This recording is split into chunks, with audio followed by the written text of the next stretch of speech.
The way you control any people is you have to divide them, right? Right now, we're divided to a certain extent, right? We got the blacks against the whites. We got the men against the women. We got the gay against the straight. We got the police against the community. The community is against the police. We got the rich against the poor. Where's that collective spirit where we celebrate each other's humanity and recognize the beauty that God put in each and every one of us? Because all of us sitting here have greatness in us.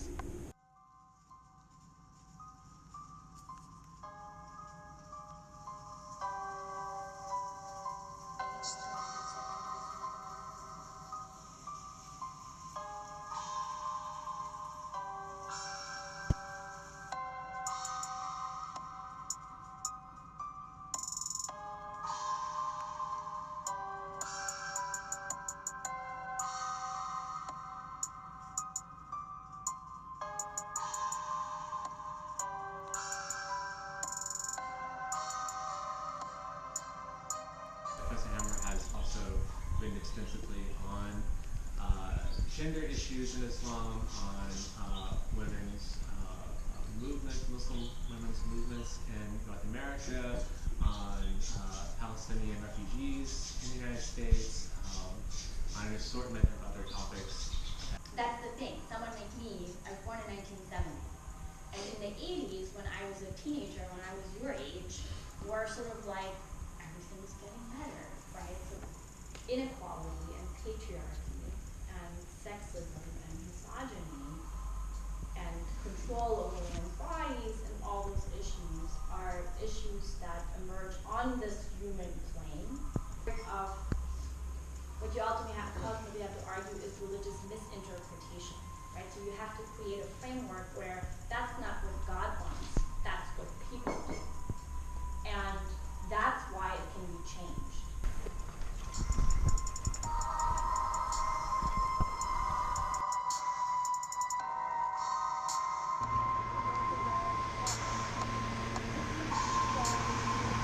What does this place look like? This particular school is in the local county. It's called Wake County. Wake County, this school deals with all the normal curriculum that is taught in the public school. Science, math, English, language arts, exercise, physical training, everything else. Plus the Islamic studies, Arabic as a language, and the Quran. So this school is slightly longer than the normal other school. They said we both made that mistake, and we both appealed to your forgiveness, and so God forgave them. And hence, in Islam, there is no concept of original sin, because they were forgiven then and there, and they were sent to earth with certain instructions. Okay?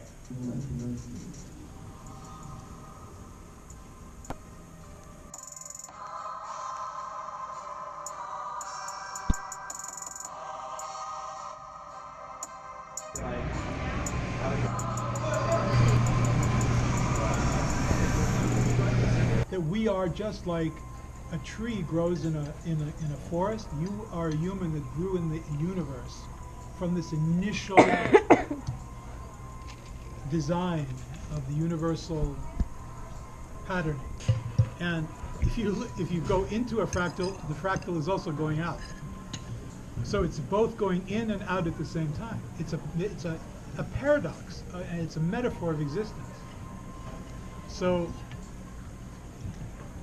that's where I see the reflection of that reality of the one encompassing one reality that we call Allah.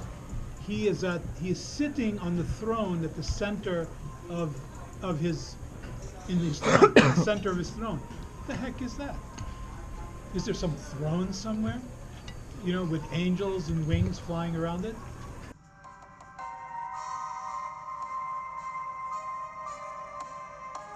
So the mosque doesn't represent, for example, very often denominational Christianity and Judaism here in the United States. The mosque, the synagogue or the church may represent political choices that have been made by the attendees, and they may share common perspectives, which is not typical here in the United States for mosques. And so Republicans and Democrats and conservatives and liberals pray together in the same place. We don't have normally rock and roll mosques. So when they come out, they really need some type of environment that's going to help them and guide them in those particular things. Somebody they can talk to. Well, you know, I went to the mosque today, and the guy and we had a religious debate or something. You know, how can I deal with that? So usually, whatever they went through, I have already went through it. So I just try to share that with the guys. So I think as far as the challenges that they face, it's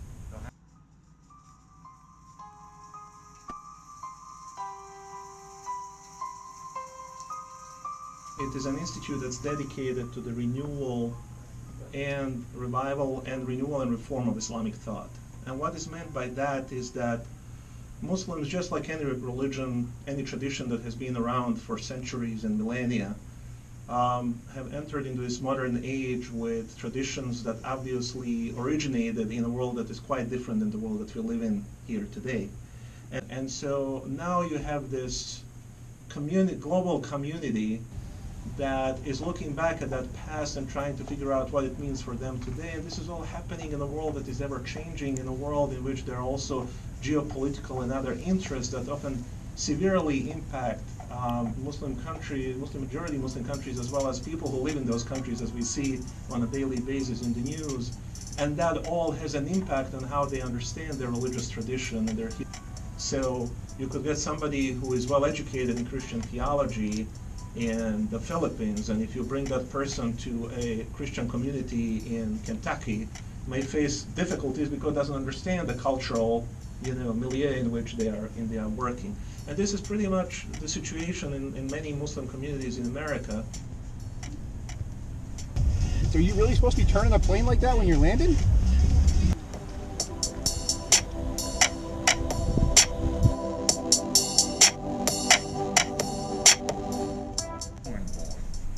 Get to know us, gosh, come on. He really probably knows already. He could be your dentist, your cardiologist, your mechanic, your accountant, your next door neighbor. Okay? So I believe this whole center was built to help create tolerance. In fact, I wrote a short feature film called Tolerance. And more so than tolerance, acceptance.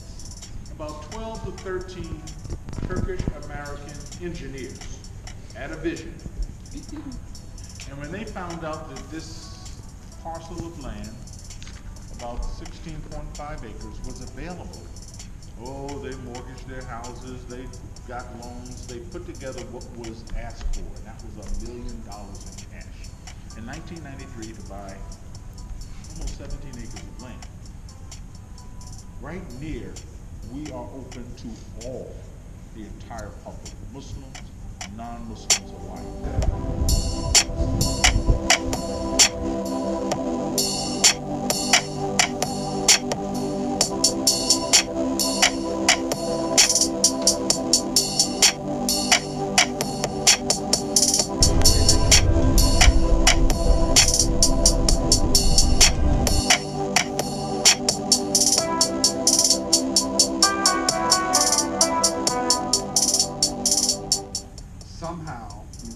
every Muslim organization in the country has been under scrutiny since 9/11, right? Under both the Bush administration and the Obama administration.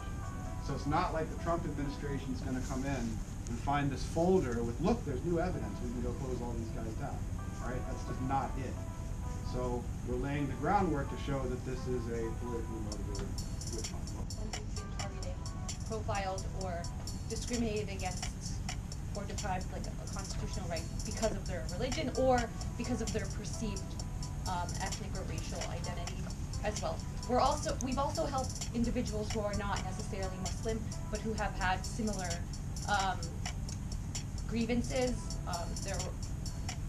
We have some clients who are Christian, but I really want to know what that guy's saying outside. So, dear believers, care does not care at all. CARE picks and chooses its cases. The FBI tells them who to defend, and they tell them, stay away from Imam Musa.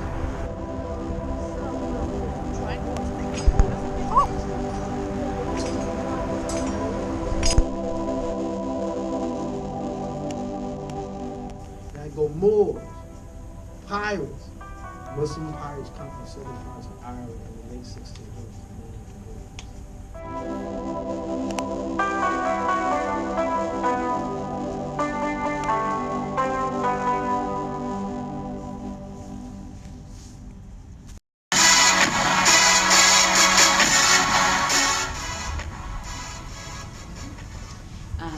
And that in particular Muslim women were not being shown, either there was this sort of exotification idea of Muslim women who are covered behind veils and that aspect, or just Muslim women are oppressed and that's all. Women are given more explicit rights in the Quran and the tradition of the Prophet Muhammad that men ever could have gotten. So, for example, women are given exclusive rights to their earnings.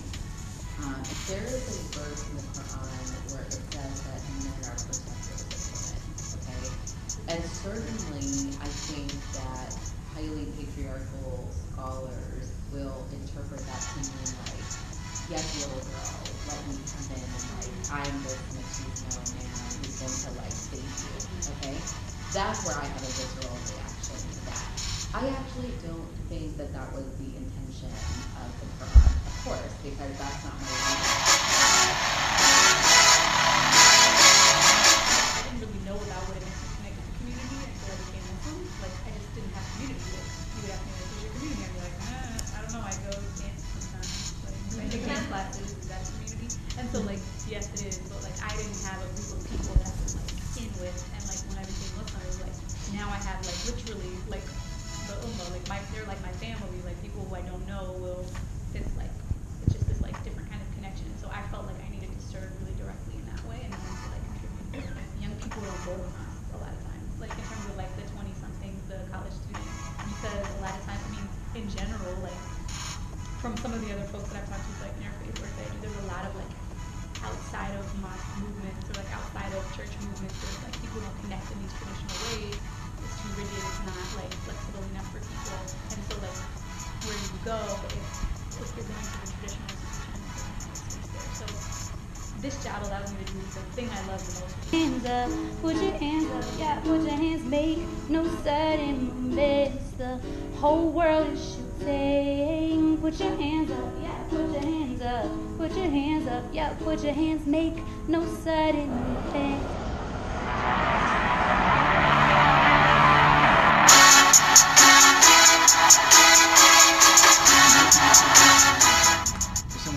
Do you know someone?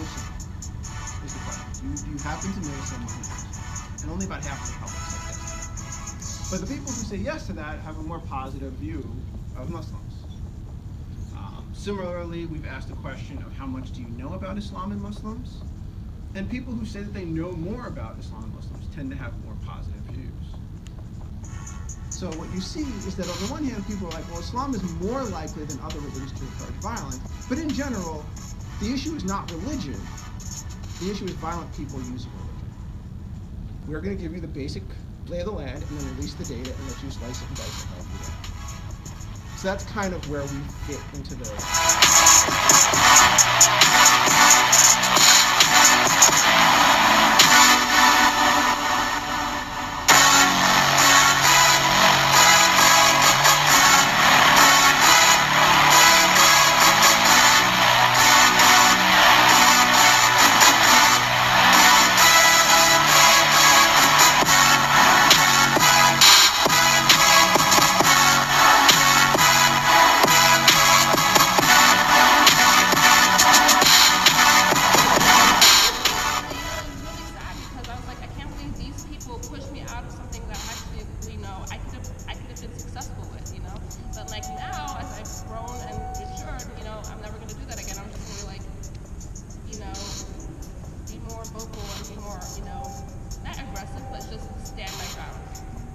And it is a responsibility and oftentimes it's a burden that he takes on very gracefully, actually, because it can be tough, right? Those are the people that are voting him in. So yes, when there is something that happens where Muslims need defense, he is that guy. You see him on CNN all the time. And oftentimes it can be tough because you don't want to be known as the Muslim guy. He has much more to him. He didn't come through he was a cop. He worked in a fusion center for Homeland Security. He comes at things from that perspective.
who's actually from the Caribbean, who actually was a seafarer. And when he was traveling to different parts of the world, he actually learned about Islam and had taken an interest. But before becoming Muslim, this space that we actually are sitting in was once a dance studio that he and his wife established. My personal activism actually was, just simply being an educator in District 15, which is in this area. I was a teacher at that time, and the only thing that I remember doing that was more of an that the Quran says, stand up for justice. If it be against yourself, your kith, your kin, against the rich or the poor. Now that's interesting, that sometimes you have to stand up to the poor. Because sometimes poor people think they have entitlements to the wealth of the rich, and sometimes the rich can exploit the poor. So justice is for everyone. But the Quran says, stand up for justice against yourself, against your father, your mother, your relatives, the rich, the poor. Stand up for justice, and that is the... If we allow any group in America to lose their rights as human beings, we will lose our rights, because the law that is passed against so-called Muslims really will affect you, because it becomes the law, right?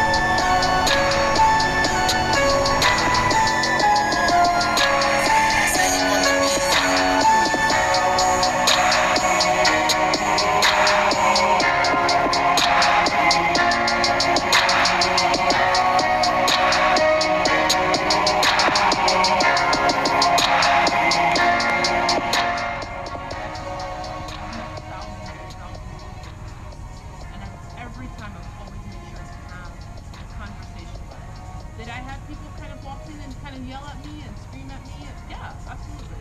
But did it deter me from...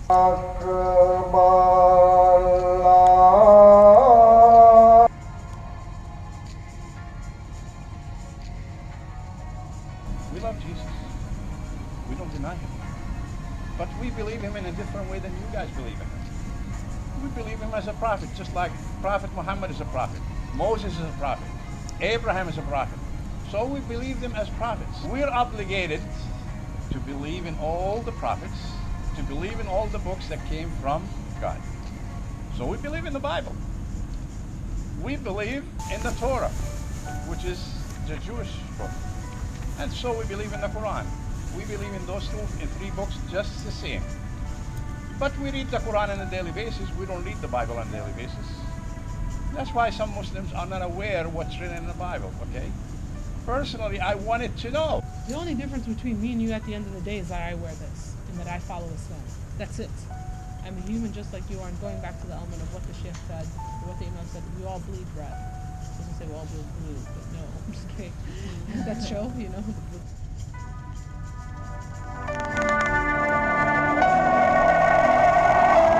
I'm trying to take full advantage of my small cold on McDonald's.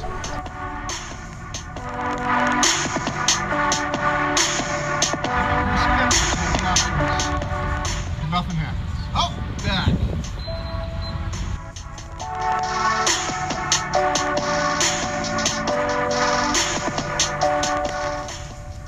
And if you've actually felt that, you know, media seems to be very negative towards Muslims, it's not just anecdotal. This has actually been measured. According to Media Tenor, 80% of coverage in the U.S. Of Islam or Muslims is negative, compared to 73% of coverage of North Korea, which is a designated terrorist state, just to give some perspective. And according to another, most people's introduction to Muslims or Islam are through the media, which is not particularly friendly and seems to be getting more negative as time goes on. We don't want to just be insularly focused on the internal community. We want to be able to empower the entire country. So we look to maximize participation of the American Muslim community by amplifying the voices of American Muslims and building bridges between communities. If you look at Muslims across the world, Muslims are often associated with Arabs, but Arabs actually make up only 18% of all Muslims globally.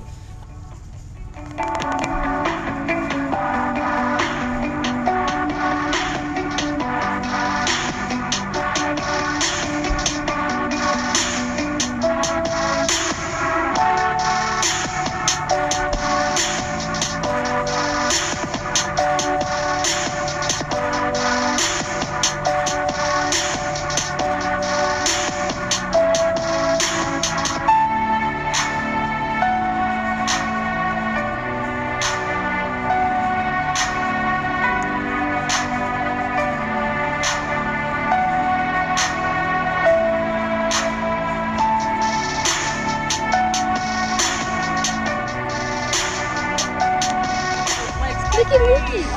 Look, Mookie. Say hi, Mookie.